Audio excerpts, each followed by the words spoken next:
Join me as I share how I fired my first diabetes doctor, what happened, and why it sent me down a potentially life-saving path. Have you ever attended a doctor's appointment hoping for support but left feeling unheard, frustrated, judged, and ultimately defeated? My name's Trevor, and I've had type 1 diabetes for 42 years, raised 2 type 1 kids, and worked in healthcare, and attended hundreds of diabetes medical appointments for myself and my kids. And let me tell you, having a good healthcare team and diabetes doctor has been crucial to my diabetes management and journey. It can make you or break you, trust me. I have many stories I could share about my diabetes, but this one was a fork in the road. And you will see why I chose to fire my first diabetes doctor, and why having the right doctor and team is crucial to your diabetes success. It was for me anyways. I hope this story empowers my fellow diabetics, or those who care for others with diabetes, to stand up for themselves and their loved ones. So let me tell you a story. Many years ago in nursing school, I'm talking many years ago, I did a clinical placement in a diabetes clinic. Obviously I had type 1 diabetes and I was interested in diabetes back then. And I had access to research articles and a ton of other information regarding diabetes. I came across this study just released back then, in the 90s, called the DCCT trial, the Diabetes Complications and Control Trial. I'll put a link in the description below. This study was so promising that it was stopped short due to the amazing results. And it got me super excited about my future as a type 1 diabetic.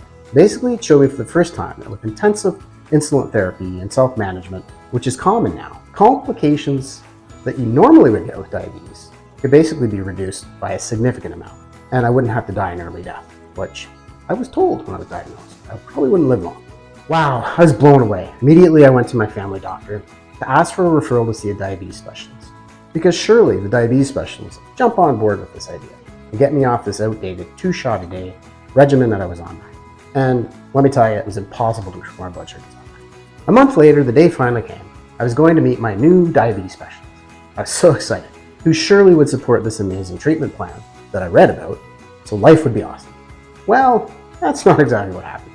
I arrived, I introduced myself really enthusiastically, and immediately I showed him this photocopied research study that I found in a very enthusiastic way and handed it to him.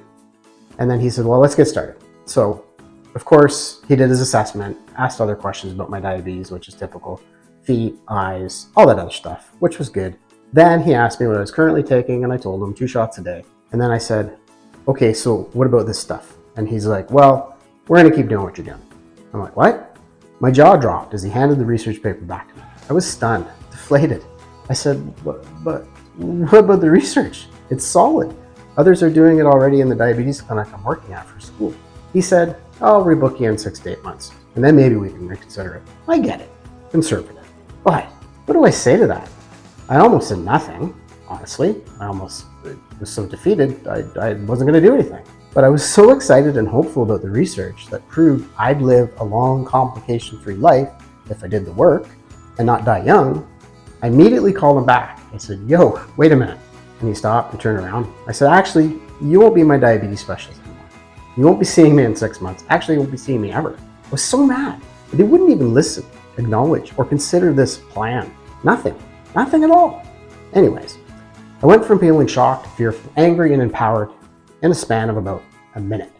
This fork in the road was life-changing. I left that appointment, got a new referral to a different endocrinologist, diabetes specialist, who listened to me, didn't dismiss my ideas, worked with me, and in 1 month, I was on the treatment plan that I wanted to be on. And 6 months after that, I started the process of getting an insulin pump. My life with diabetes really started looking up. Health, blood sugars, quality of life all improved and remain this way today. I think back to this moment in my diabetes journey quite often, mainly because if I didn't find the courage to advocate for myself and go after what I knew to be right, research, my gosh, I truly believe my control would have suffered for a long time, at least a few more years. I share this story in hopes to inspire my fellow diabetic warriors out there, you guys, to speak up for what you want, especially if you really feel it's right. I know I didn't fire my doctor in the conventional sense like Donald Trump used to do in his show, but I ultimately got what I wanted, and that's led to a long, healthy life with blood sugars in decent range. 42, almost 43 years as a type 1. Please share your own experiences in the comments, and check out my latest video here on diabetes burnout. See you next time.